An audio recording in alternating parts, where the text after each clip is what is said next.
الرحيم. السلام عليكم ورحمة الله وبركاته.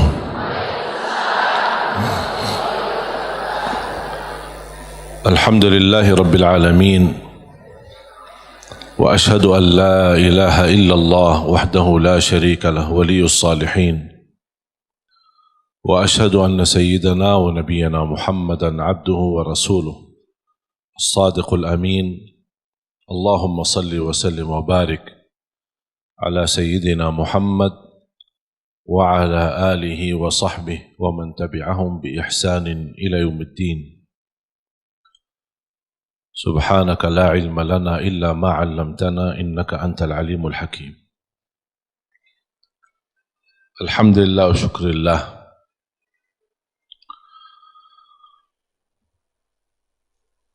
Selalu kita bersyukur kepada Allah Subhanahu wa Ta'ala atas kelimpahan banyak nikmat. Nikmat terbesar nikmat Islam, iman. Nikmat umur, sampai saat ini kita masih bisa beribadah, masih bisa berbuat kebaikan. Dan ini murni karunia dan taufik dari Allah Subhanahu wa Ta'ala. Jangan ada yang merasa diri hebat. Aku lebih baik daripada yang lain. Aku bisa berbuat baik, orang lain tidak bisa. Itu bukan karena kehebatan kita atau kelebihan kita.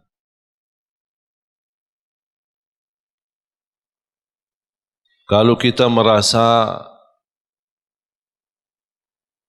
diri bisa berbuat sesuatu, berarti harus kita banyak istighfar. Dan kita kembalikan segala karunia, segala kemampuan, segala ibadah, dan kebaikan yang kita lakukan, kita ingat ini karunia dari Allah Subhanahu wa Ta'ala. Iyyaka na'budu wa iyyaka nasta'in. Hanya kepadamu ya Allah kami beribadah, dan hanya kepadamu ya Allah kami memohon pertolongan. Di antara permohonan dan meminta pertolongan Allah Subhanahu wa Ta'ala adalah hidayah. Ihdinas siratal mustaqim. Hidayah dalam segala hal. Karena hidayah ada dua macam.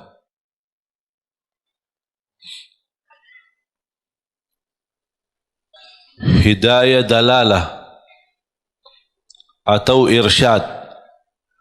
Hidayah irsyad atau dalalah. Maksudnya hidayah irsyad adalah ilmu yang kita belajari. Kita hadir di majlis seperti ini ingin mendapatkan hidayah. Hidayah irsyad adalah hidayah petunjuk. Hidayah memberitahu, menambah ilmu. Karena tambah ilmu, kita tidak bisa mendapatkan hidayah dari Allah Subhanahu wa Ta'ala. Semakin kita mengenal Allah lewat hidayah irsyad, semakin bertambah cinta kita kepada Allah Subhanahu wa Ta'ala. Dan hidayah irsyad itu tugas para nabi. Dan sesudah para nabi dan rasul, tugas para ulama. Membagikan hidayah irsyad, menyampaikan, memberitahu mana yang baik buat umat, mana yang tidak baik. Itu hidayah pertama. Termasuk anda sekalian, Bapak Ibu, menghadiri majlis tempat belajar ilmu.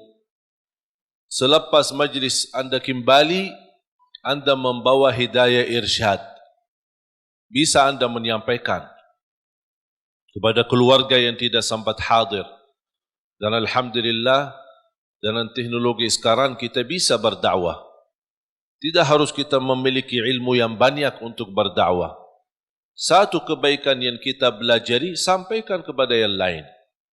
Kalau kita belum sempurna menamalkannya, barangkali yang kita sudah sampaikan, orang lain bisa menamalkan lebih baik daripada diri kita, kita mendapatkan pahala yang sempurna.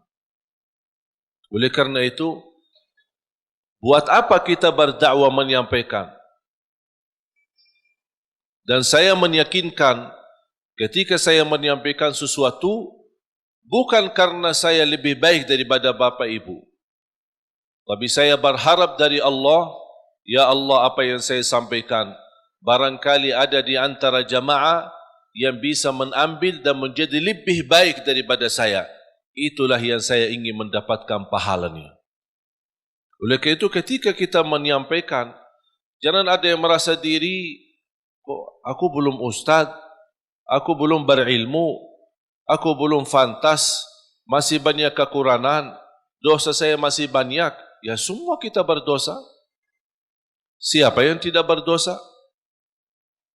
Coba sebutin manusia yang tidak berdosa.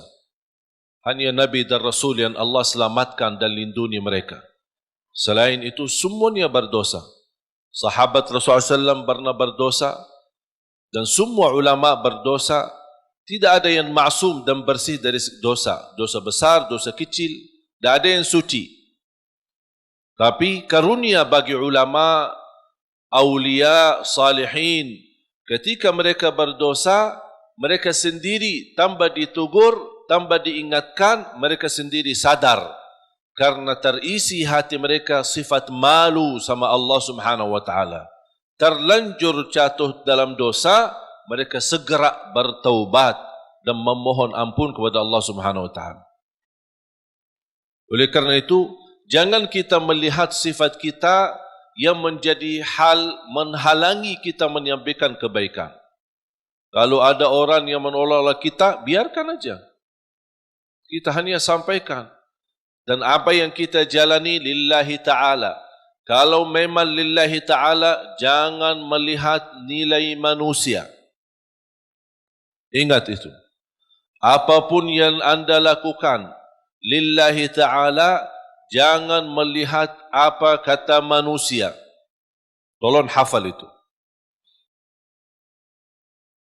Apapun amalan, ibadah, tahajud, hadir majlis ilmu, silatul rahim, apapun amalan kebaikan, kalau betul-betul lillahi ta'ala, jangan melihat atau mencari atau menunggu apa kata manusia. Karena manusia tidak semua bisa sama. Ada yang mengucapkan baik, ada yang mengucapkan, sombong itu orang. Dia merasa diri hebat. Macam-macam. Membuat tersinggung perasaan. Kemarin ada yang kirim Instagram, dia bertanya, kenapa saya setiap berbuat kebaikan dinilai sama orang lain buruk? Ini riya, ini apa. Saya bertanya, kamu kerjakan ini lillahi ta'ala bukan? Dia bilang, ya karena Allah. Ya udah, tidak usah lihat apa kata manusia. Biarkan saja. Kalau anda berduli apa kata manusia, berarti itu bukan lillahi ta'ala. Dan itu yang disebutkan kata ikhlas. Dan jangan harap manusia puas. Jangan harap manusia ridha. Kita berdakwah, tidak semua orang suka dengan dakwah kita. Ada yang suka, ada yang tidak suka. Apapun alasannya, biarpun tambah alasan, dalam hati tidak suka. Masa saya mau maksa-maksa dia harus suka? Atau saya berdebat, kenapa kamu tidak suka dengan dakwah saya? Apapun alasannya, terserah. Itu pilihan dia. Kenapa aku yang pusing? Kalau dia milih suka atau tidak suka. Makanya yang kita harus menjadi target buat kita adalah semata-mata apa yang kita kerjakan lillahi ta'ala.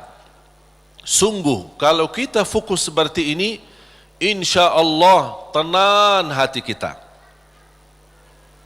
Apa yang diucapkan oleh orang, kita tidak berdulikan.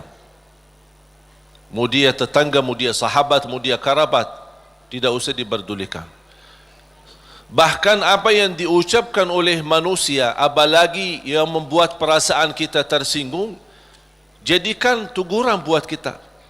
Barangkali saya belum sempurna, barangkali saya belum baik, barangkali ada yang kurang. Udah menjadi pelajaran buat kita. Saya punya doa. Saya suka ketika mendengar berita ada orang koreksi saya atau menurani atau menyebutkan kata-kata yang kurang baik. Berhati-hatilah sama Syekh Ali Jabir atau apalah gitu. Begitu saya mendengar berita, saya suka mengucapkan satu doa. Ya Allah, kalau perkataan dia benar terhadap saya, ampunilah saya. Kalau perkataan dia tidak benar, ampunilah dia. Udah selesai. Karena orang yang mengucapkan sesuatu pasti salah satu, benar atau salah. Kalau ternyata yang dia ucapkan fitnah, hanya ingin menjatuhkan nama baik, hanya ingin merusak nama baik, hanya ingin membuat fitnah, berarti saya mohon Allah ampuni dia. Semoga dia diampuni Allah. Tapi kalau apa yang dia ucapkan, oh ternyata benar, walaupun seberapa persen, oh benar, bagi saya ini menjadi pelajaran supaya saya lebih berhati-hati, lebih tambah ilmu, lebih mendalami agama, kemudian dan juga memohon ampun kepada Allah Subhanahu wa taala. Karena kita tidak maksum. Faham jamaah sekalian? Jadi tenang hatinya. Dengan ucapan orang yang jauh-jauh, malah kita yang pusing. Yang jauh biarkan jauh. Dan kita harus mengetahui irda'un nasi ghayatul la tudrak. Mencari ridha manusia itu sesuatu yang susah didapatkan. Susah. Tapi kita hidup di tengah manusia, bersabarlah menghadapi segala urusan, menghadapi segala tantangan. Man ardallah bisakhatin nas, ardallah radiyallahu anhu wa arda anhu nas. Barang siapa yang mencari ridha Allah, walaupun manusia tidak suka, Allah akan ridha terhadapnya dan Allah jadikan manusia ridha. Wa man ardan nas bisakhatillah, sakhitallahu an wa askhata anhu nas atau askhata alaihi nas. Dan barang siapa yang mengharapkan ridha manusia dengan kemurkaan Allah, ada orang yang na'udzubillah, dia lebih berduli manusia daripada Allah. Yang penting manusia suka, yang penting orangnya senang. Kalau Allah, dia tidak berduli. Apa yang akan terjadi, kata Rasulullah SAW, akan Allah murka terhadap dia dan Allah akan jadikan manusia tidak akan ridha terhadapnya. Berarti kuncinya di siapa? Di tangan Allah. Kembali kepada Allah Subhanahu wa taala. Makanya jemaah sekalian, ada satu ibadah bagi saya pribadi seindah ibadah. Indah ibadah, nikmat. Bahkan Rasulullah SAW sebutkan senjata bagi orang mukmin ibadah tersebut. Senjata, doa. seindah ibadah bagi saya adalah doa. Bahkan orang yang tidak selalu berkenan berdoa kepada Allah, orang itu sombong. Sebagaimana Allah sebutkan di dalam surat Ghafir, surah 40 ayat 60. A'udzu billahi minasy syaithanir rajim. Wa qala rabbukum ud'uni astajib lakum. Innal ladzina yastakbiruna an ibadati sayadkhuluna jahannama dakhirin. Sadaqallahul azim. Wa qala rabbukum ud'uni astajib lakum. Allah memerintahkan kalian untuk berdoa kepadaku, kata Allah, aku akan ijabah. Berarti kalau kita doa, berarti itu kan perintah. Ud'uni, perintah. Allah mengajak kita, memerintahkan kita berdoa. Dan Allah juga menjanjikan, astajib lakum, aku akan ijabah. Saya mengambil kesimpulan dari ayat ini, dan ada ayat yang lain. Saya suka berdoa seperti ini. Ya Allah, aku berdoa memohon kepadamu sesuai perintahmu. Sesuai perintahmu. Karena yang memerintahkan kita doa siapa? Allah. Ya Allah, aku berdoa memohon kepadamu atas perintahmu. Ya Allah, aku mohon diijabah sesuai janjianmu. Bisa enggak hafal doa ini? Nah, ini doa saya ini. Bisa? Itu kalau bahasa Arab namanya ta'wilul Quran. Namanya ta'wil Al-Quran. Mengambil ayat, memahami ayat tersebut dan bisa mengeluarkan doa dari makna daripada ayat itu. Allah memerintahkan kita berdoa dan Allah janji akan terima. Ya Allah, aku berdoa sesuai perintahmu. Karena Allah memerintahkan saya berdoa, aku berdoa. Tapi aku mohon diijabah sesuai janjianmu. Karena sungguh innallaha la yukhliful mi'ad. Allah tidak mengingkari janji. Sebenarnya mengucapkan doa atau melafazkan doa itu kembali kepada kemampuan kita masing-masing. Tidak harus sesuai kata yang saya sampaikan, tapi yang saya harap Bapak Ibu fahami apa yang saya makna, apa yang saya maksud dan ucapkan. Bisa Anda membuat ucapan sendiri yang bisa menjadi tanda hubungan Anda sama Allah Subhanahu wa taala. Karena doa adalah hubungan hamba sama Allah. Ada satu ayat di suratul Baqarah 186. A'udzu billahi minasy syaithanir rajim. Wa idza sa'alaka 'ibadi 'anni fa inni qarib. فإني قريب أجيب دعوة الداع إذا دعان فليستجيبوا لي وليؤمنوا بي لعلهم يرشدون.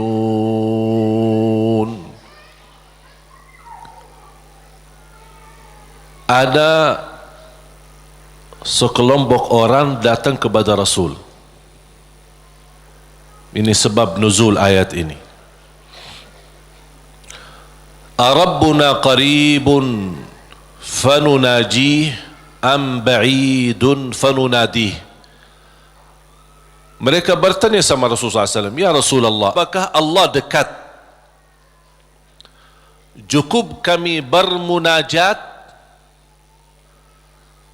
fanunaji, atau Allah jauh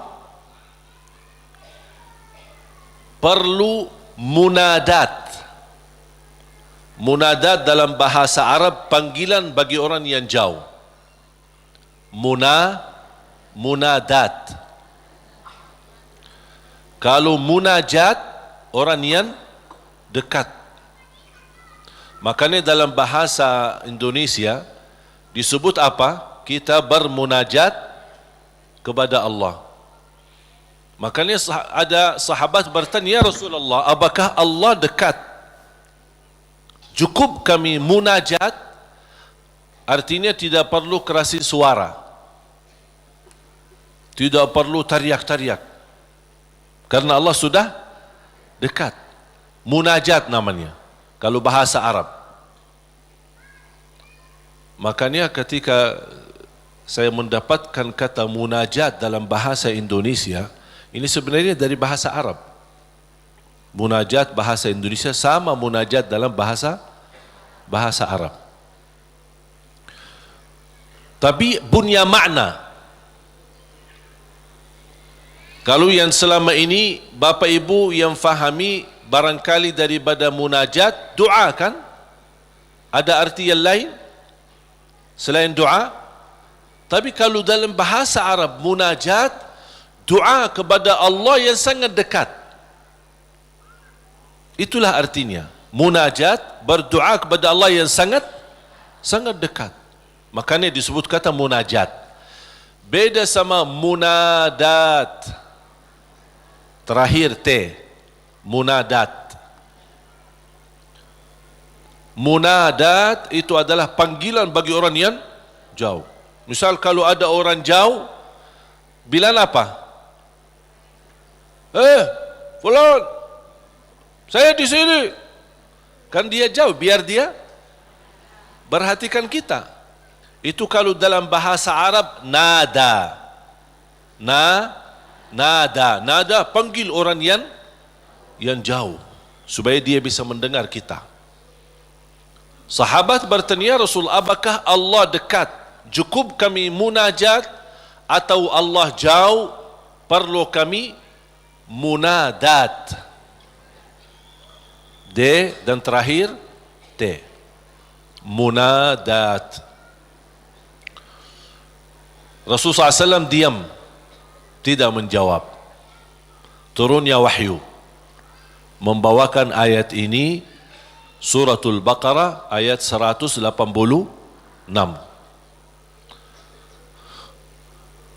Kata Allah Subhanahu wa taala kepada Nabi Muhammad, kalau ada yang bertanya apakah aku dekat, wa idza sa'alaka ibadi anni, atau jauh, jawablah, fa inni qarib, aku sangat dekat. Fa inni qarib ujibu da'watad da'i idza da'an. Menijabah doa orang yang berdoa. Ini jaminan.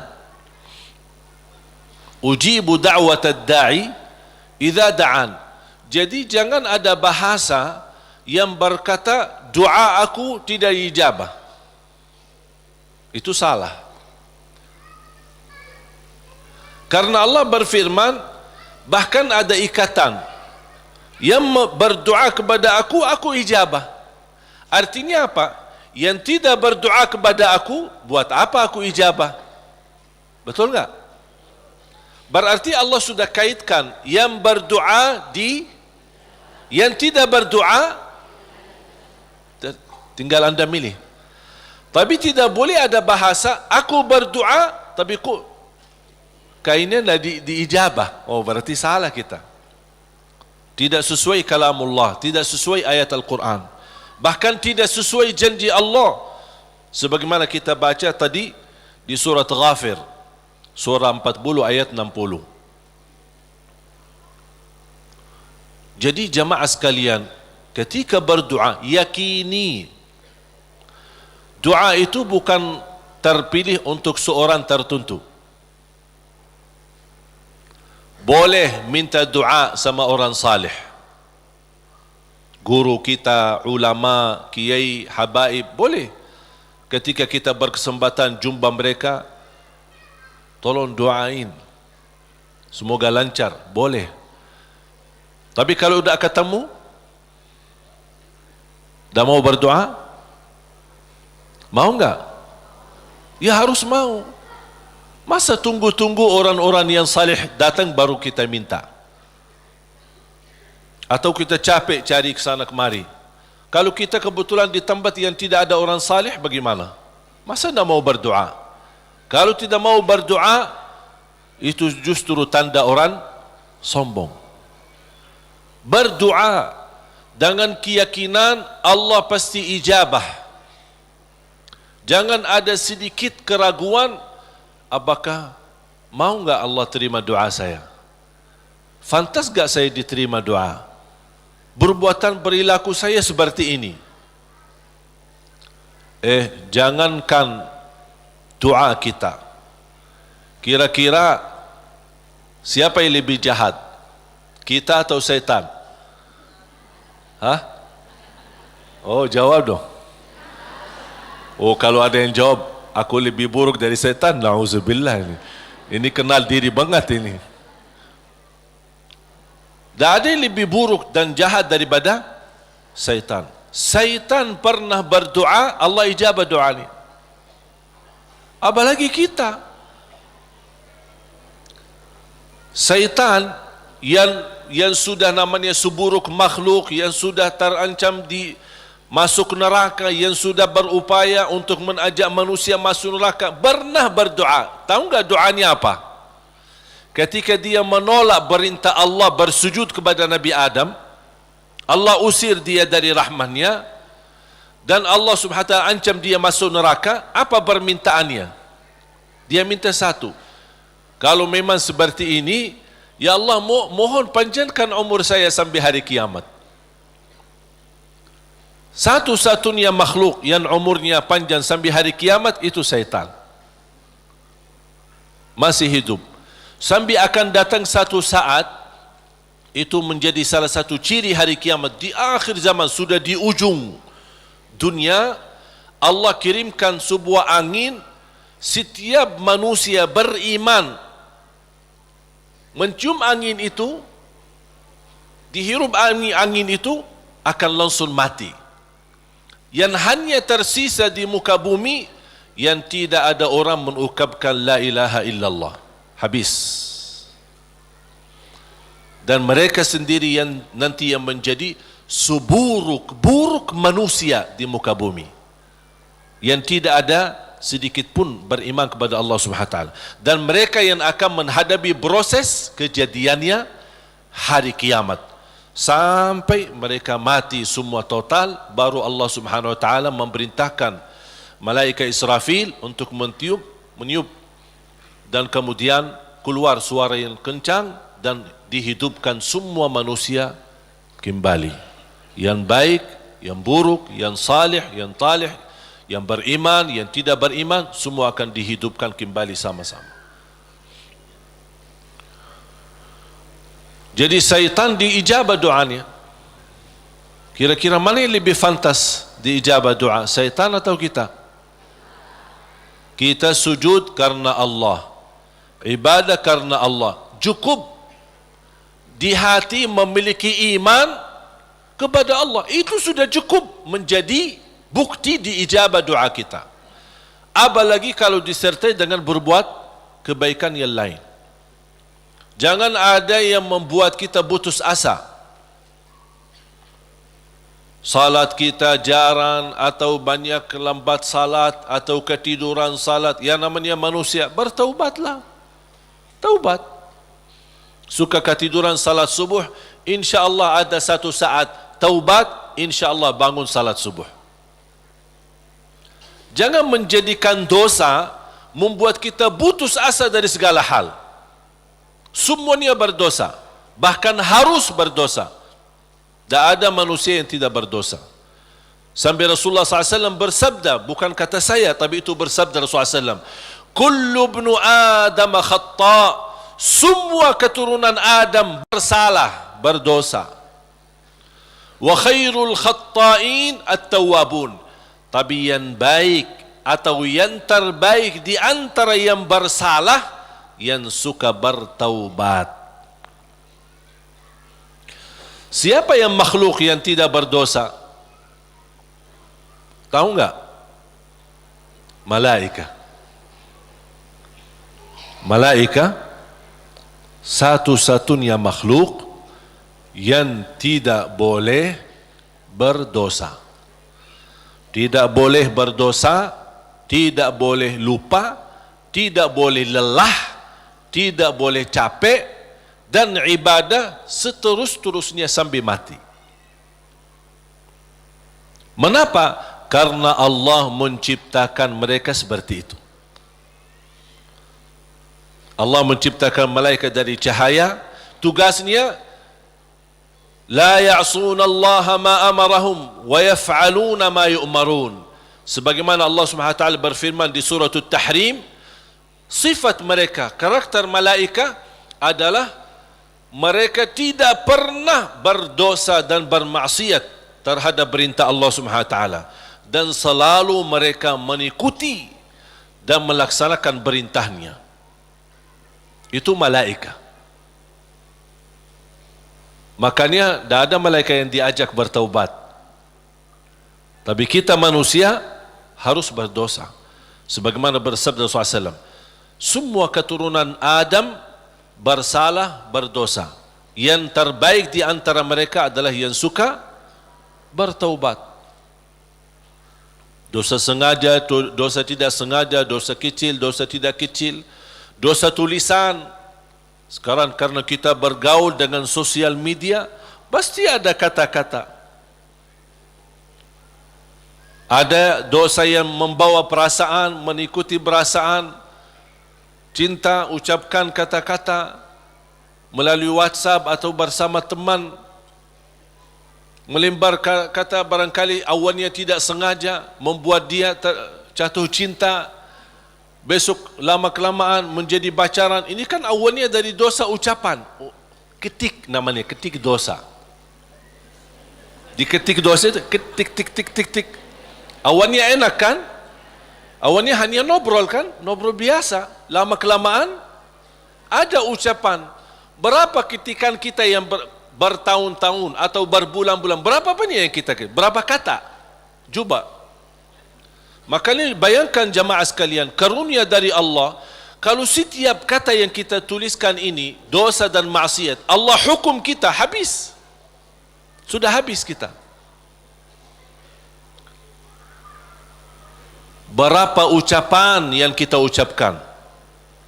Apakah anda bisa jamin segala ucapanmu 100% bersih? Tidak bisa. Ada yang anda ucapkan tanpa sengaja membuat orang lain tersinggung, itu dosa. Membuat orang lain sakit hati, apalagi kalau sengaja. Makanya kenapa kita disuruh banyak istighfar? Karena dosa-dosa yang kita lakukan, tanpa kita sadari, mudah-mudahan diampuni Allah Subhanahu wa taala. Makanya salah satu karunia, kata Rasulullah SAW, wassalatu ila salam mukaffirat. Salat dengan salat selanjutnya di antaranya adalah terhapus dosa-dosanya. Dari hari Jumat ke Jumat berikutnya terhapus di antaranya dosa-dosa kita. Dari Ramadan sampai Ramadan yang akan datang terhapus dosa-dosanya di antaranya. Dan ini kan karunia dari Allah. Kalau bukan karunia ampunan dosa-dosa itu, antara salat, antara azan dan iqamah, antara Ramadan sama Ramadan, antara Jumat sama Jumat, aduh, dosa kita bakal banyak sekali. Makanya ada seorang curhat kepada Imam Al-Hasan Al-Basri rahimahullah, aku dulu suka tahajud, tiba-tiba malas tahajud. Apa jawab beliau? Terikat dirimu dengan dosa. Yang membuat kamu berat bangun tahajud dosamu, bukan malas. Ada orang, kok kenapa malas? Bukan malas, tapi ada dosa yang kita lakukan, barangkali belakangan kita sering membuat hati ibu kita sakit. Ibu mengharapkan sesuatu, tapi kita malah menolak, membuat dia tersinggung. Di saat kita duduk bersama ibu, kita tidak merasa hatinya tersinggung. Kita pergi tidur malam hari, kok dah bangun tahajud. Oh, ternyata dosa kesinggungan hati ibu membuat kita terikat, tidak bisa bangun tahajud. Apalagi dosa yang sengaja kita lakukan. Jadi ketika kita merasa kekurangan ibadah, segera bertaubat dan istighfar. Karena kekurangan ibadah bukan karena malasmu, bukan karena merasa diri sudah bosan beribadah, tidak. Pasti ada dosa. Harus bertanya diri, dosa apa yang saya lakukan sampai saya begitu malas ibadah? Dosa apa yang saya lakukan sampai sudah berubah sifat saya? Dulu saya suka salat di masjid, kok kenapa sekarang tidak suka ke masjid? Ada apa? Itu saking bahayanya dosa, sangat pengaruh dalam kehidupan kita. Makanya kalau kita terus beristighfar, selalu beristighfar, jangankan kita beristighfar karena dosa maksiat, beribadah saja kita butuh istighfar. Contoh, habis salat, Assalamualaikum warahmatullahi, Assalamualaikum warahmatullahi, terus Astaghfirullah. Kenapa? Apakah kita berbuat dosa? Apa itu salat dosa? Tidak, salat itu kebaikan. Tapi kenapa kita diminta habis selesai salat beristighfar? Seandainya ada kekurangan dalam salat kita, pasti kurang khusyuk, kurang ikhlas, banyak kekurangan dalam salat kita. Ya Allah, mohon diampuni dengan istighfar. Maka Rasulullah SAW sebagaimana diceritakan suka beristighfar dalam sehari lebih dari 70 kali. Ada satu riwayat 100 kali beristighfar. Bahkan kata Abdullah bin Umar radhiyallahu anhuma, saya duduk satu majlis sama Rasul, saya suka mendengar bisikan Rasul beristighfar, Rabbighfirli wa tub alayya innaka antat tawwabul ghafur. Rabbighfirli wa tub alayya innaka antat tawwabul ghafur. Ada satu riwayat, Rabbighfirli wa tub alayya innaka antat tawwabur rahim. Dalam satu duduk, sekali duduk 100 kali, kata Abdullah bin Umar, saya mendengar bisikan Rasulullah SAW beristighfar seperti itu. Rabbighfirli wa tub alayya innaka antat tawwabul ghafur. Sudah hafal belum? Coba, Rabbighfirli wa tub alayya innaka antat tawwabul ghafur. Memohon ampun, mohon diijabah dan diterima taubatnya. Allah Subhanahu wa taala Maha penerima taubat dan Maha Pengampun. Bapak Ibu jamaah sekalian dimuliakan Allah Subhanahu wa taala. Kembali lagi, semua berdoa. Jangan ada yang ragu-ragu terhadap doanya. Dan ingat, doa kita pasti diijabah, walaupun proses melalui 3 hal. Doa pasti diijabah, walaupun proses melalui 3 hal. Yang pertama, diijabah doa kita menolak takdir yang buruk, menghilangkan takdir yang buruk. Contoh, kita memohon, ya Allah kasih aku jodoh, tapi jodohnya belum datang. Ternyata dalam takdir, karena kita sering berdoa meminta sesuatu, Allah sudah ijabah, tapi Allah memilih daripada memberi jodoh, ada yang lebih daripada itu. Apa? Ternyata ada takdir yang jauh lebih buruk daripada jodoh yang kita minta. makanya Allah geserkan takdir buruk itu karena doa kita. Turunnya bala, turun bala dari langit. Bala turun dari langit. Doa naik dari bumi, dari kita. Pas di udara bertemu, bala sama doa berantem. Perkelahian antara doa sama bala. Yang kalah siapa? Bala, dan doa naik. Artinya bala tidak jadi turun. Itu saking kuatnya dan berkahnya doa kita. Berarti doa pasti diijabah. Proses pertama, doa yang kita minta Allah belum ijabah secara langsung sesuai permintaan, tapi Allah menolak sebuah bala yang kita tidak tahu. Misal, tertulis dalam takdir kita hari ini akan kena kecelakaan motor. Tapi ternyata doa kita tidak pernah bilang, ya Allah selamatkan saya dari kecelakaan motor misalnya. Kita dah berdoa seperti itu. Tapi karena Allah melihat dalam takdir ada bala yang akan turun hari ini, tapi karena kita suka berdoa, Allah memilih mana yang baik.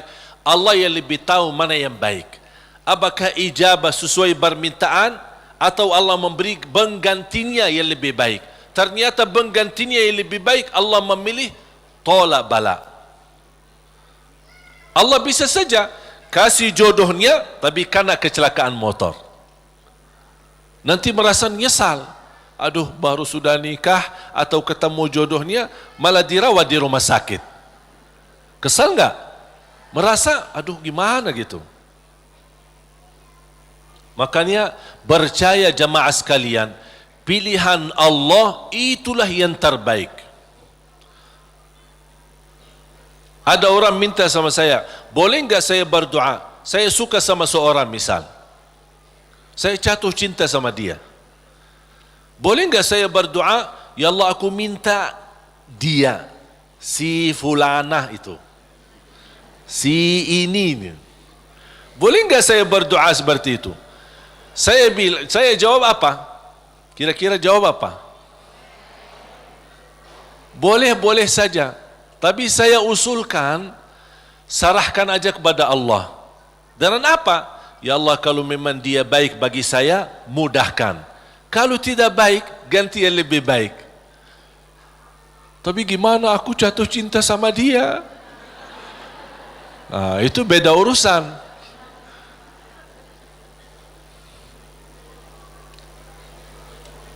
Nanti ada satu cerita, insya Allah indah, bisa menambah wawasan buat kita.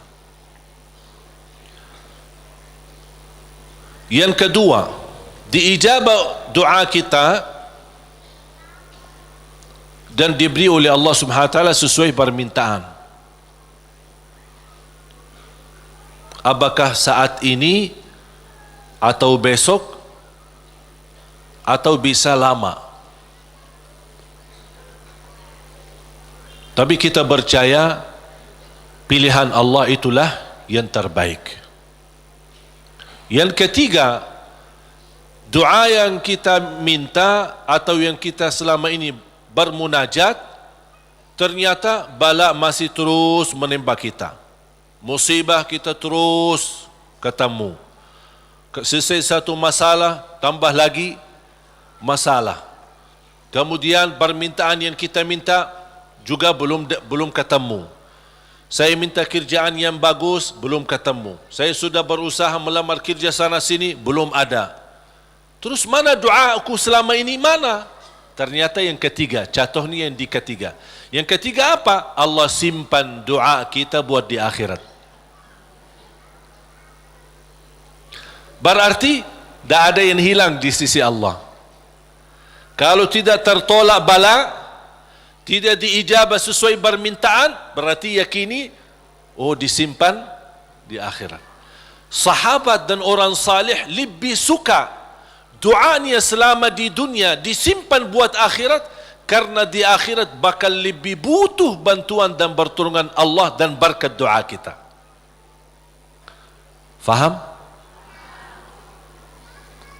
Walaupun sifat manusia ingin melihat secara langsung, minta, ya Allah minta rumah, ada rumah, minta ini, ada ini.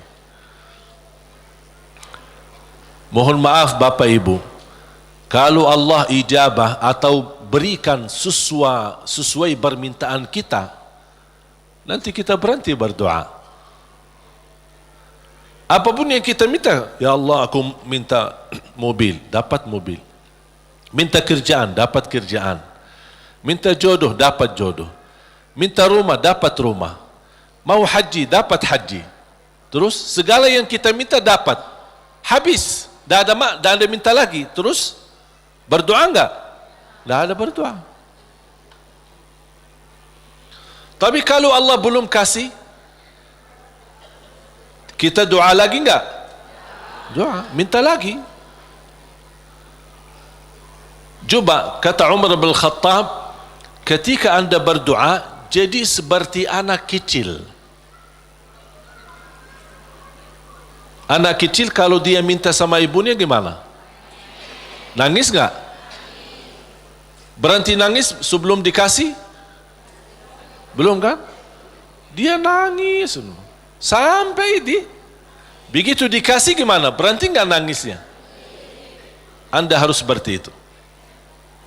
Doa, nangis. Ya Allah belum kasih, aku nangis lagi dong. Belum dikasih, nangis lagi. Sampai Allah berkenan kasih. Dan ini sebenarnya bukan tujuannya Allah kasih atau tidak. Tapi ingat, titisan air mata ini yang menangis karena Allah akan selamatkanmu dari siksa neraka Jahannam. Rasulullah SAW bersabda, وَعَيْنٌ بَكَتْ مِنْ خَشْيَةِ اللَّهِ حَرَّمَهَا اللَّهُ عَلَى النَّارِ لَا تَمَسَّهَا النَّارِ. Barang siapa yang menangis karena Allah, akan Allah haramkan jasadnya disuntuh oleh neraka Jahannam. Berarti kita tidak rugi. Tidak ada rugi. Biarpun tidak diijabah, ternyata titisan air mata berharga, bisa menjaminkan kita selamat dari siksa neraka Jahannam. Mau apa lagi?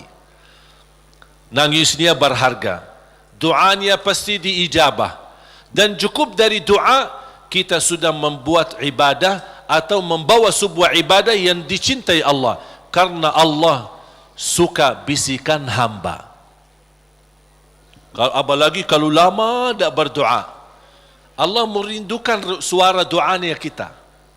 Apalagi doa yang tulus dan ikhlas. Makanya kadang-kadang kalau kita tidak diberi doa atau tidak beri permintaan atau tidak beri permohonan kita, terus kita berdoa terus sampai diuji, sampai di macam-macam, sampai kita merasa sudah tertekan, tidak kuat. Kira-kira bisikan doa kita seperti apa nanti? Dalam keadaan doa, dalam keadaan susah atau senang? Menurut saya doa dalam keadaan susah jauh lebih murni daripada doa dalam keadaan senang. Kalau dalam keadaan senang artinya ya biasa-biasa aja, dapat atau tidak dapat. Tapi coba kalau lagi stres, lagi pusing, lagi galau, gimana bisikan doa? Ya Allah, udah nangis duluan. Kata Allah, lama sekali. Makanya itu subhanallah, saya mengambil kesimpulan dari doa, justru doa tanda Allah merindukan suara doa kita. Oleh karena itu jamaah sekalian, jangan berhenti berdoa, terus berdoa.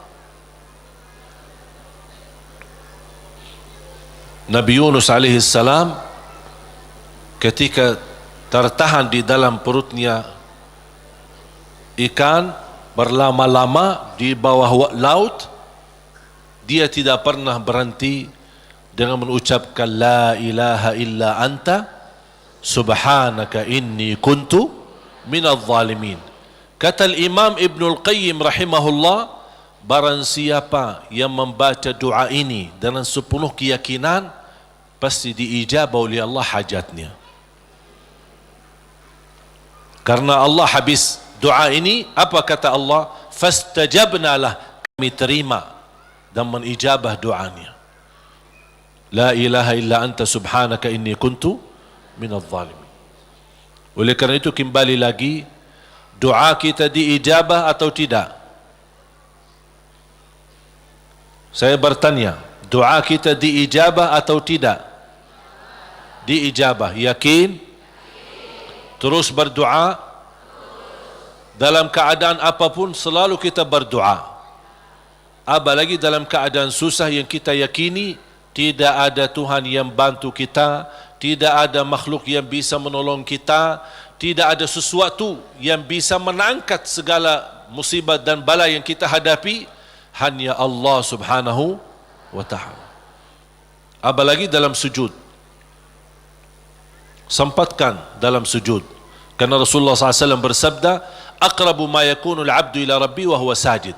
Hamba ketika dalam keadaan sujud, posisinya sangat dekat kepada Allah. Makanya di akhir hadis Rasulullah SAW bersabda, fa'akthiru minad du'a, barbanyalah doa. Bisa menikmati doa insyaAllah mulai hari ini.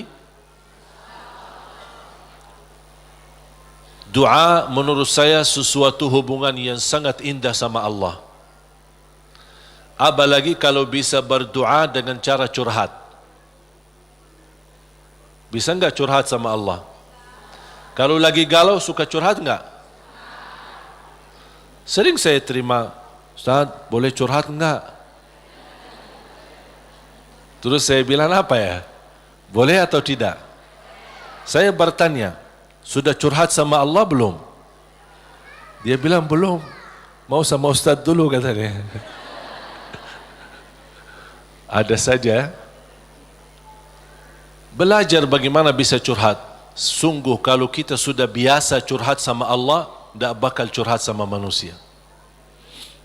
Jadi ketika berdoa, jangan hanya minta, ya Allah tolonglah, tolonglah ya Allah, ampunilah. Jangan hanya suka minta, cerita. Bisa enggak anda cerita? Allah kan lebih tahu. Allah tahu segala sesuatu. Tapi salah apa kalau saya cerita? Apa yang terjadi hari ini? Ya Allah, aku sudah niat baik, niat tulus, dan saya pergi ke sana malah seperti ini, dicaci maki, dihina, malah dianggap, dan suuzzan, buruk sangka. Habis gimana ya Allah? Cerita, curhat, seperti meminta solusi dari Allah Subhanahu wa taala. Kalau belum merasa ada jalan, wallahi akan merasa nikmat. Cukup anda bisa nikmat bersama Allah Subhanahu wa taala. Sebagaimana Nabi Yaqub ketika kehilangan anaknya, ada dia berkata apa? Qala innama ashku bathi wa huzni ila Allah. Aku hanya mampu curhat kepada Allah Subhanahu wa taala. Aku ingin cerita, padahal Allah tahu apa yang terjadi, tapi dia ingin cerita lagi sama Allah Subhanahu wa taala. Ungkapkan cerita ini kepada Allah, itu sudah merasa diri dan membuat hati kita tenang. Kembali kepada hidayah, dan saya tutupi cerita. Jadi hidayah yang pertama, hidayah dalalah wa irsyad. Seperti tugas para nabi dan rasul dan ulama berdakwah, dan anda semua bisa membagi hidayah irsyad, memberitahu ke orang lain lewat SMS, lewat WhatsApp, lewat apa saja yang kita mampu secara langsung. Yang kedua adalah hidayah taufiq. Hidayah taufiq. Habis kita dapat hidayah irsyad, habis kita sudah tahu, habis kita belajar, angkat tanganmu. Ya Allah, berilah kepada diri aku, berikan kepada kami semua hidayah taufiqmu, agar ilmu yang saya belajari bisa saya amalkan, bisa menjadi saksi baik, bisa membuat saya lebih baik, bisa merubah saya menjadi lebih baik, bisa menjadi mulia di mata manusia dan mulia di matamu ya Allah. Itu namanya hidayah taufiq. Itu yang dimaksud ihdinas siratal mustaqim. Makanya ketika kita sudah membaca Al-Fatihah dan setelah memuji Allah Subhanahu wa taala, kita meminta hidayah taufik dari Allah Subhanahu wa taala, meminta petunjuk dalam segala hal. Dalam rumah tangga kita mohon hidayah taufik. Isteri urus suami minta hidayah taufik. Suami menurusi dan melayani isterinya minta hidayah taufik. Dua-duanya melayani anaknya dan mendidik anaknya minta hidayah taufik, supaya terbangun rumah tangga sakinah mawaddah rahmah. Ketika kita bekerja minta hidayah taufik, supaya kerja ini benar-benar merubah ibadah dan juga penghasilannya menjadi halal dan jauh dari syubhat, apalagi yang haram. Kita meminta hidayah taufik dalam segala kehidupan kita, langkah-langkah menuju masjid, mencari nafkah, mencari rizki, semua dalam kehidupan kita selalu disertai dengan hidayah taufik. Kalau hidayah taufik berarti Allah telah memimpin kita untuk memberi yang terbaik. Kalau Allah memimpin kita memberi yang terbaik, berarti Allah sudah berkenan menerima amalan yang sudah kita berikan kepada Allah Subhanahu wa taala. Bapak Ibu, saya tutupi satu cerita. Ada seorang bekerja cukup, penghasilannya pas-pasan, kerjaannya sederhana di sebuah pabrik. Dia jatuh cinta sama seorang wanita, tapi dia merasa diri belum memiliki kemampuan untuk bisa melamar dia. Dia hanya berdoa kepada Allah Subhanahu wa taala bagaimana supaya bisa mendapatkan kerjaan yang lebih baik, kerjaan yang lebih besar, supaya penghasilannya banyak dan bisa membawa dia atau menikahi dia. Sudah berdoa, sudah memohon berlama-lama, tapi dia tidak sabar untuk menanti-nanti bertemu dengan jodohnya. Dan dia tidak menyerahkan kepada pilihan Allah mana yang terbaik. Ternyata dia sendiri dengan merasa diri hebat untuk mencari solusi sendiri. Dia membaca sebuah iklan penawaran kerja di tempat yang baik, yang bagus, gajinya lebih besar. Dia membuat surat memundurkan diri dari tempat kerjaan untuk melamar kerjaan yang baru. Dan semua perjuangan ini ujung-ujungnya harapannya untuk bertemu dengan jodohnya supaya jangan sampai kehilangan yang dia cintai. Dalam perusahaan itu ketika dia memundurkan diri, kata pemilik perusahaan, karena orangnya luar biasa, kerja rapi, tertib, bagus, kenapa kamu mengundurkan diri? Saya dapat kerjaan di tempat lain yang lebih bagus. Sambil ditawarkan kenaikan gaji, walaupun tidak sebanyak perusahaan baru, tapi tetap dia mengambil keputusan mundurkan diri. Dia mundurkan diri dengan harapan mudah-mudahan diterima di tempat kerjaan yang baru. Dalam perjalanan lewati lampu merah, di lampu merah berikutnya ada melanggar lampu merahnya dan menabrak mobilnya karena kecelakaan. Akibat kecelakaan itu lumpuh kakinya, masuk ke rumah sakit. Dari hasil kecelakaan ini dia kehilangan kerja yang lama, kehilangan kerja yang baru. hilang dua-duanya. Berharap selama dia di rumah sakit, barangkali si perempuan yang selama ini dia cintai bisa datang. Ternyata berhari-hari tidak pernah datang. Di SMS tidak dibalas, di telepon tidak diangkat. Tapi dia tidak pernah putus asa karena masih cinta sama dia. Habis dia berupaya dan bekerja keras dari rumah sakit, akhirnya datang yang menjadi harapan dia, calon istrinya. Melihat keadaannya sudah tidak ada kaki, dalam keadaan tidak bisa bergerak, tidak bisa berbuat apa-apa. Datang melihat keadaannya, si calon istrinya ikut sedih, tapi tidak berbanyak bicara. Kemudian dia meninggalkan rumah sakitnya dan dia SMS kepada si laki, mohon maaf, barangkali kita bukan jodoh. Soalnya ada seorang yang datang ke rumah bapa melamar saya. Bertambah sakit. Sakit kaki ditambah sakit hati.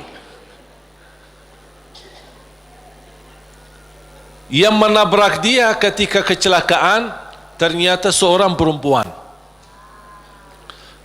cantik dan dari keluarga yang kaya.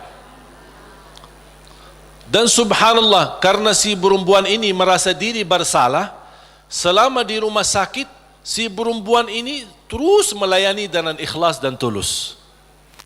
Tapi si laki ini masih hatinya ke si perempuan itu. Sampai alhamdulillah selesai dirawat di rumah sakit, dipindahkan ke rumahnya. Pas sampai ke rumahnya, masih si perempuan cantik itu suka datang ke rumahnya melayani. Dan ada ibunya juga, ibu si laki itu. Lama kelamaan sudah mulai terbawa hati dan perasaan. Tapi dia merasa malu. Wanita ini cantik, dari keluarga yang kaya, aku orang susah, dulunya aku bekerja aja pas-pasan, apalagi sekarang tidak ada kerja. Dalam keadaan kalau saya bicara sama dia, kira-kira mau enggak sama aku? Dia masih belum meyakinkan. Dia hanya menyerahkan kepada Allah Subhanahu wa taala. Ketika satu saat pagi hari, dia sudah merasa setiap pagi menunggu si perempuan datang karena dia suka rutin, ikhlas, tulus untuk datang melayani. Di pagi hari menunggu datang si perempuan, seperti biasa bikinin teh, terus datang siapin sarapan, walaupun ibunya ada, tapi dia sudah merasa diri bersalah, ingin membalas, ingin berbuat sesuatu. Dan langsung perempuan berkata, aku ingin sampaikan sesuatu, boleh? Kata si laki, saya juga ingin menyampaikan sesuatu, tapi tidak apa-apa, kamu duluan. Langsung si perempuan dengan keberanian dia berkata, mau enggak berkenan saya jadi istrimu?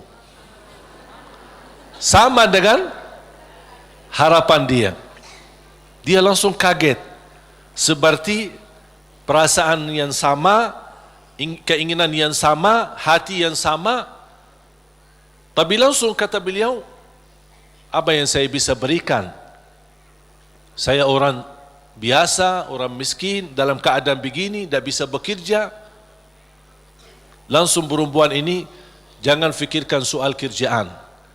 Ayah saya seorang pemilik perusahaan besar. Saya bisa mendapatkan kerjaan di tempat ayah saya. Langsung kata dia, bagaimana aku bisa bekerja dalam keadaan begini? Kerjaan kamu mudah di kantor, tidak perlu di lapangan. Jadi dapat kerjaan yang jauh lebih enak, gaji lebih besar, dengan istri yang lebih cantik. Gimana si wanita itu? Si perempuan itu yang melamar dia sudah nikah, ternyata hasil nikahnya tidak bertahan lama, cerai. Kenapa cerai? Karena tidak bisa punya keturunan.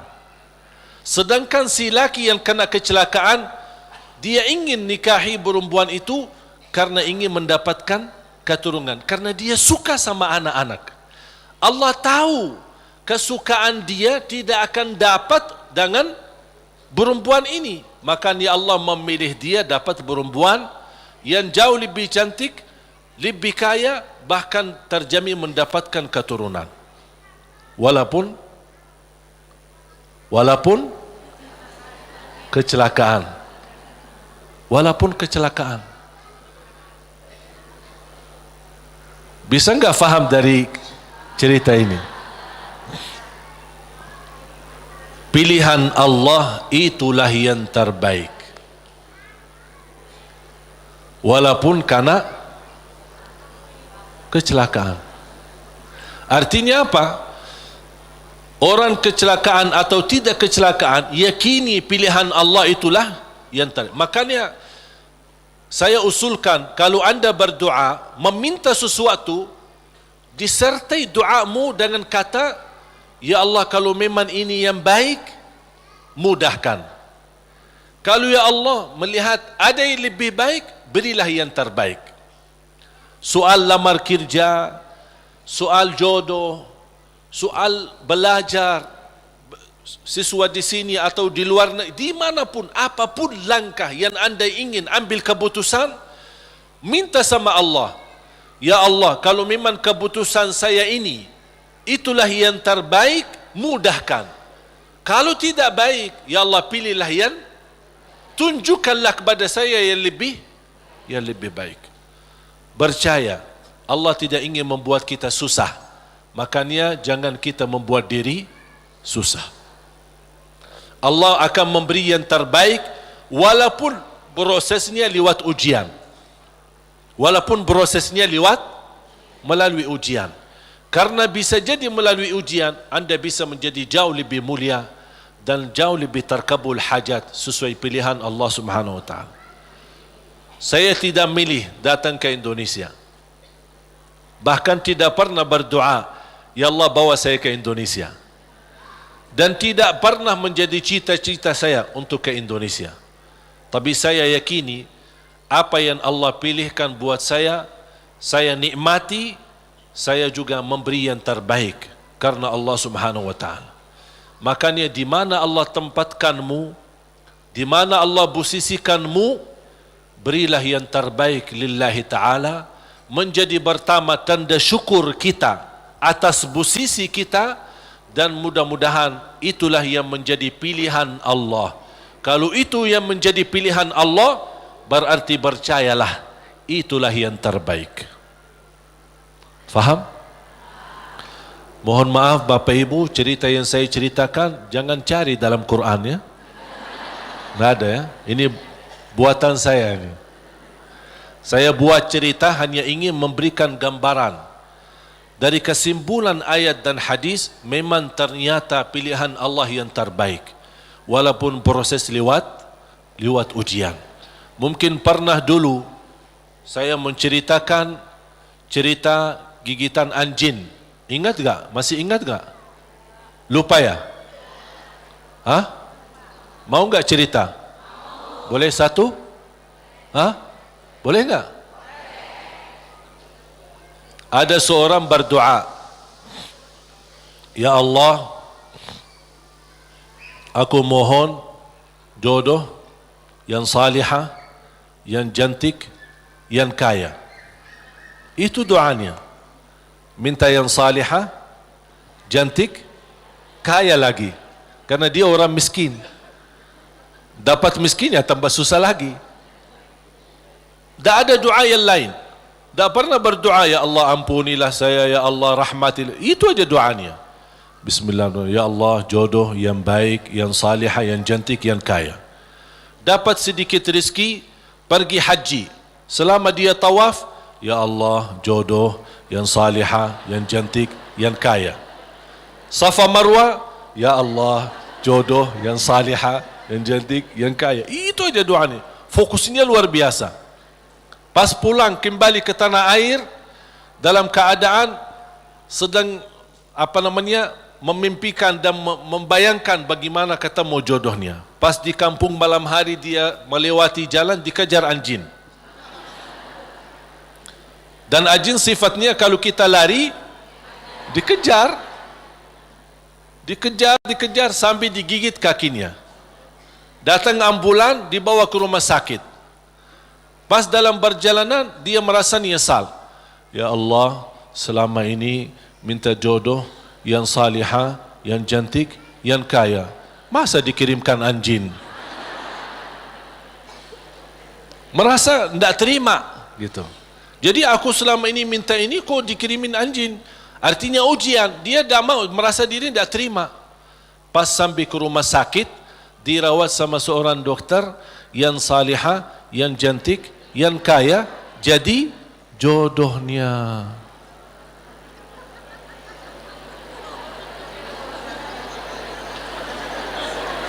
Berarti Allah sudah ijabah kan? Tapi kata Allah, soalnya dia selama ini kan sehat, tidak pernah sakit. Allah kirimkan anjing gigit dia supaya sakit, dan ketemu jodohnya di rumah sakit. Alhamdulillah. Ya insyaAllah mudah-mudahan digigit.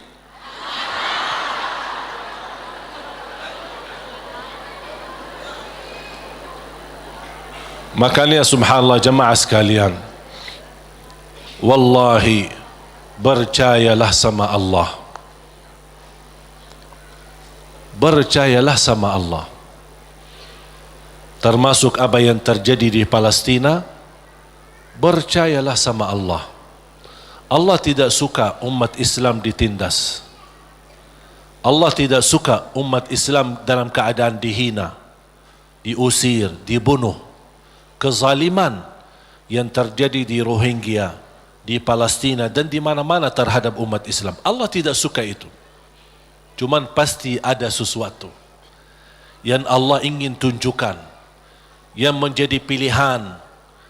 Barangkali melalui ujian ini Allah ingin mewujudkan manusia yang kuat menghadapi segala tantangan.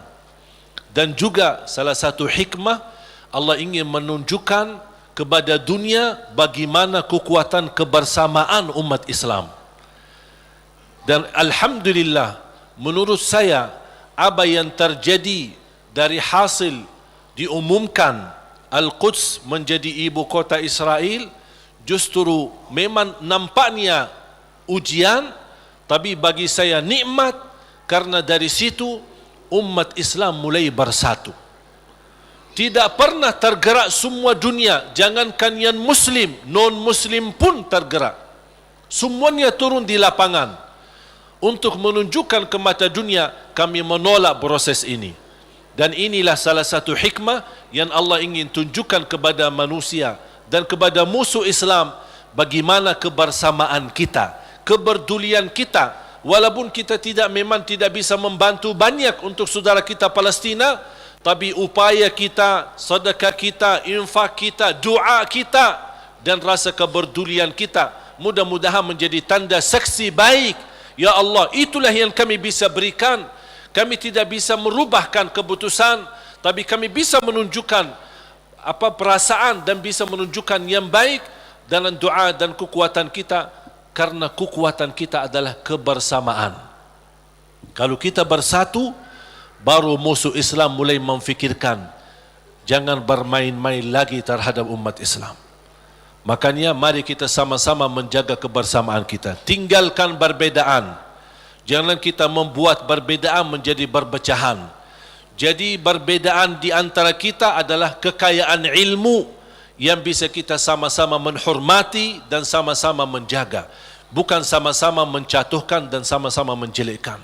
Mari kita sama menjaga kebersamaan kita, rapatkan saf kita untuk menunjukkan bukan kepada manusia tapi kepada Allah Subhanahu wa taala rasa kepedulian, rasa cinta bersama sesama muslim, sesama manusia yang sedang dihina, sedang ditindas, sedang dizalimi, di saudara kita di negeri Palestina. Mari kita sama-sama dan kita menghebohkan dan mengajak semua untuk mengikuti aksi bela Palestina yang insyaAllah hari Ahad besok tanggal 17. Yang merasa diri tidak mau ikut, itu terserah, itu pilihanmu dan itu keputusanmu. Tapi jangan membuat orang lain yang ingin mengikuti aksi bela Palestina, anda mengungkapkan kata-kata yang bisa menghilangkan perasaan semangat bagi mereka. Kalau tidak bisa ikut, terserah. Kalau tidak bisa bicara yang baik, lebih baik diam. Setuju? Makanya jemaah sekalian, saya baru saja kemarin datang dari sana. Dan alhamdulillah dapat karunia yang tidak terduga. Ketika saya bertemu Imam Masjidul Aqsa di sana dan habis makan siang hari Jumat,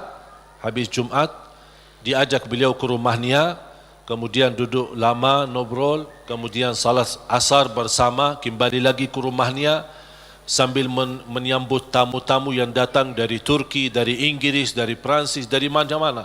Subhanallah, banyak tamu yang datang dan masing-masing membawa sumbangan untuk saudara kita dan untuk Masjidul Aqsa. Pas maghrib beliau juga ajak ke masjid dan tanpa memberitahu, habis selesai iqamat, beliau dorong saya untuk ke mihrab dan menjadi imam di Masjid Qubbatus Sakhra di tempat mi'rajnya Nabi Muhammad sallallahu alaihi wasallam. Saya jujur saja tidak bisa terbayang bagaimana karunia dari Allah Subhanahu wa taala bisa menjadi imam umat Islam di tanah suci Palestina, di area Masjidul Aqsa dan Qubbatus Sakhra. Makanya subhanallah, apa yang saya nikmati dan alami di sana luar biasa. Memang saudara kita berjuangannya bukan main. Saya melihat anak-anak kecil, bahkan warga Palestina, Masya Allah luar biasa. Dari jam 3 sudah mereka berdiri di depan pintu-pintu Masjidul Aqsa, yang sebelum masuk ke area masjid kan ada halaman besar kayu bagar, dan bagar itu ada pintu-pintu. Memang sayang sekali pintu-pintu yang dibagar itu dikuasai oleh orang Yahudi Israel, dan senjata, di bawah mereka senjata menjaga. Dan kita menunggu dari jam 3 sampai jam 4 baru dibuka pintu, baru kita bisa masuk untuk salat tahajud. Subhanallah, bisa saya melihat orang-orang Palestina, kalau saya hanya sebagai berkunjung ke sana 2 hari, 3 hari, paling lama 1 minggu, kemudian kembali lagi. Saya bayangkan orang-orang tua-tua, pemuda-pemuda, wanita yang warga sana, yang memang tinggal dekat sana setiap hari bertahun-tahun, yang sudah proses melalui lebih dari 70 tahun dalam keadaan seperti ini, tapi subhanallah mereka masih sabar. Tidak ada yang mundur, tapi masih terus bisa datang duluan dari jam 3 dengan harapan dibuka pintu. Walaupun mereka tahu dibuka pintu sebelum subuh 1 jam, tidak boleh lebih sebelumnya, tapi subhanallah tetap mereka dengan segala harapan sama Allah Subhanahu wa taala. Inilah yang menurut saya melihat perjuangan ini membuat saya semangat. Saya hanya 1 hari 2 hari aja sudah merasa kesal sama orang Yahudi yang menjaga. Bagaimana mereka yang 60 tahun, bagaimana kesabaran dan perjuangan mereka. Makanya jamaah sekalian, Allah punya hikmah. Apa yang terjadi di negeri Palestina, Allah ingin mewujudkan generasi-generasi yang insya-Allah kuat imannya, kuat menghadapi tantangannya, dan inilah mereka yang akan diwujudkan oleh Allah, yang akan mampu membebaskan dan memerdekakan insya-Allah negara Palestina. Sebagaimana Indonesia berhasil merdeka, kita insya-Allah juga mendoakan insya-Allah ada satu saat kita semua bergembira dengan kemerdekaan negeri Palestina dan kemerdekaan Masjidul Aqsa, dan yakini itu yang akan terjadi. Ini bukan kata saya, tapi kata Rasulullah SAW. Sebagaimana Masjidul Aqsa diambil oleh mereka, akan Masjidul Aqsa kembali di tangan umat Islam. Walaupun memang prosesnya cukup lama, dan kita berharap sama Allah, tanpa kita putus asa, kapan tiba saatnya Allah akan memberi yang terbaik untuk umat Islam. Amin ya rabbal alamin. Mari kita sama-sama berdoa.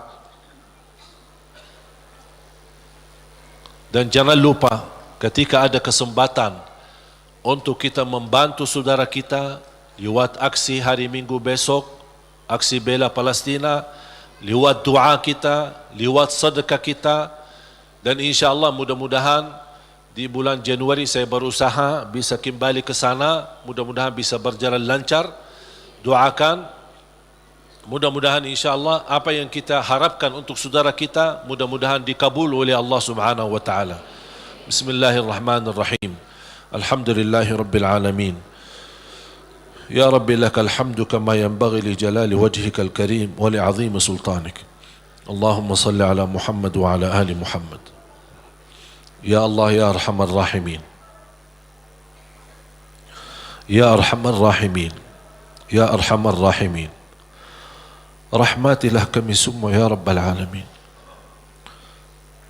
Kami hamba yang lemah, yang masih banyak dosa dan maksiat, banyak kesalahan terhadap diri kami, kesalahan terhadap orang tua kami, kesalahan terhadap saudara kami. Ya Allah, kami sangat membutuhkan rahmat-Mu, karena rahmat-Mu akan mampu memimpin kami dalam kehidupan kami sampai akhir hayat. Rahmatilah kami semua, hidupkanlah kami dalam keadaan iman, wafatkanlah kami dalam keadaan Islam. Jadikan kami bersama hamba-hamba-Mu yang salih-salihah. Ya Allah, doa kami untuk saudara kami di Palestina.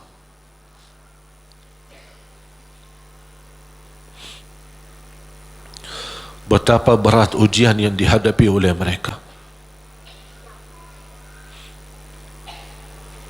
Masjidul Aqsa, tempatnya Isra dan Mi'raj Nabi Muhammad sallallahu alaihi wasallam, sedang menghadapi ujian. Ya Allah, dengan kepedulian kami terhadap saudara kami di Palestina,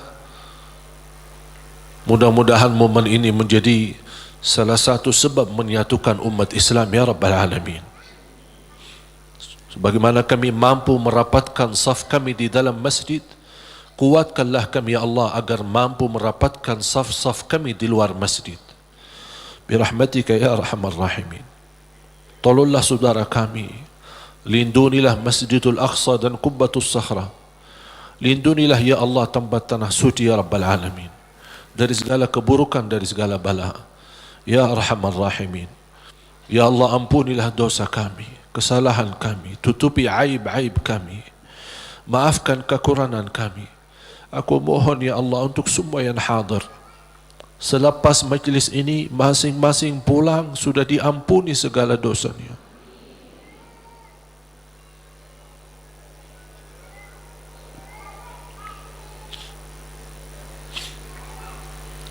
Disucikan hatinya, dibersihkan jiwanya, diselamatkan setiap langkah-langkahnya, terkabul segala keinginannya dan doanya. Ya Allah, di antara kami yang sakit, sembuhkan penyakitnya, sehatkan badannya. Di antara kami yang belum mampu meninggalkan dosa dan maksiatnya karena hawa nafsunya, ya Allah, kuatkan hatinya, sempurnakan imannya agar mampu meninggalkan dosa dan maksiatnya, dan terima taubatnya ya Dzal Jalal wal Ikram. Ya Allah, berikan kepada kami kemampuan istiqamah sampai akhir hayat, istiqamah Islam iman sampai akhir hayat, istiqamah beribadah sampai akhir hayat. Akhiri hayat kami dengan husnul khatimah, husnul khatimah, husnul khatimah ya Allah. اغفر لنا ولوالدينا وارحمهم كما ربونا صغارا واغفر لجميع المسلمين والمسلمات والمؤمنين والمؤمنات الأحياء منهم والأموات. Tolonglah saudara kami ya Allah di negara Rohingya, di Yaman, di Iraq, di Libya, di Syria. Ya Allah, tolonglah saudara kami, angkat segala bala dan musibah, berikan kemenangan ya Dzal Jalal wal Ikram terhadap orang-orang yang zalim ya Dzal Jalal wal Ikram. Angkatlah kezaliman terhadap umat Islam ya Allah. Jauhkanlah kami dari segala macam kezaliman ya Rabbal Alamin. Lindunilah kami ya Allah dari segala keburukan, dari segala bahaya ya Arhamar Rahimin.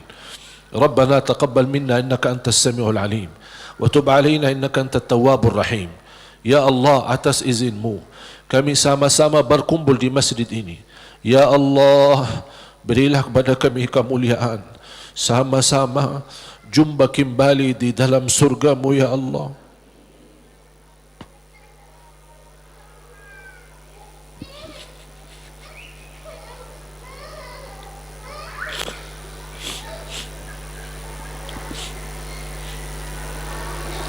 Berikan kepada kami kemuliaan, sama-sama bertemu kembali di dalam surgamu ya Allah bersama Nabi Muhammad sallallahu alaihi wasallam.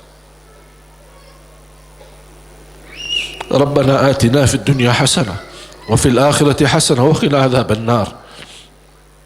Wa sallallahu ala sayyidina nabiyina Muhammad wa ala alihi wa sahbihi wa baraka wa sallam. Subhana rabbika rabbil izzati amma yasifun wa salamun ala al mursalin والحمد لله رب العالمين.